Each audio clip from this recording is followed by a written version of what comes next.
Bonjour tout le monde. Ici Pierre-Luc Lafrance de la France Communication. Aujourd'hui, j'ai le goût de faire une espèce de petite checklist avec vous. Une liste de choses à penser avant de lancer une campagne Facebook. Parce que je me rends compte que bien des gens, ils vont un peu sur l'improvisation ou encore vont se contenter de booster certaines publications. C'est pas ce qu'il y a de pire. C'est correct, mais ça ne permet pas d'aller au bout de l'outil. Entre autres, ça ne permet pas de faire des tests A/B, qui est pour moi une des grandes forces là, de la publicité Facebook, qui permet rapidement de voir des résultats.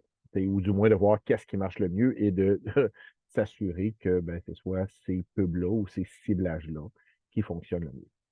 Pour commencer, ben, on a besoin de savoir à qui on s'adresse. C'est quoi la zone géographique, l'âge, le sexe et surtout les centres d'intérêt. C'est la force de Facebook de savoir si c'est quoi les centres d'intérêt de nos gens. On a besoin de visuels. Moi, je conseille toujours d'avoir au moins 2 visuels et une vidéo. D'avoir toujours au moins 3 versions visuellement parlant de votre pub, justement pour faire des tests A/B, pour voir qu'est-ce qui fonctionne le mieux. On a besoin assurément d'avoir une date de début, une date de fin, un budget par jour.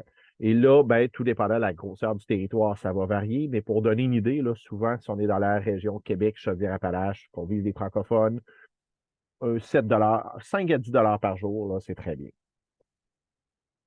On a besoin d'avoir un texte de présentation, le petit texte là, qui se trouve en haut de notre image. Souvent, ça aussi, je vais conseiller d'en avoir 2, 3 différents pour des tests A/B.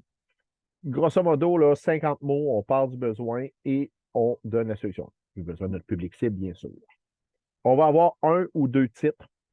Idéalement, là, court, punché, on n'a pas beaucoup de place et plus le titre est long, plus ça vient couper de place pour le reste. Donc, 3 à 5 mots environ. On va avoir aussi l'appel à l'action. L'appel à l'action doit être conséquent avec l'action qu'on attend des gens. Et je vous dirais, pensez à votre URL de destination. Pensez les gens qui vont cliquer sur votre pub, qui vont cliquer sur votre appel à l'action. Ils arrivent où? Parce que souvent, c'est là qu'une campagne va se planter. C'est qu'on a attiré l'attention des gens avec la pub et on les ramène à un endroit qui ne permet pas de les convertir, qui ne permet pas de les mettre en action.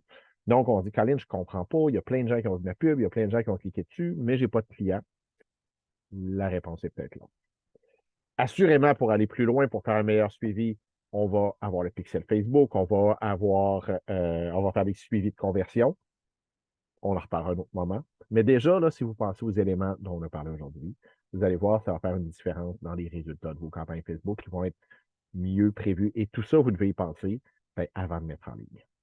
Pour des trucs, des conseils, pour des façons là, de développer des campagnes de publicité marketing web efficaces, ben, n'hésitez pas à communiquer avec moi, puis avec la France de la France Communication.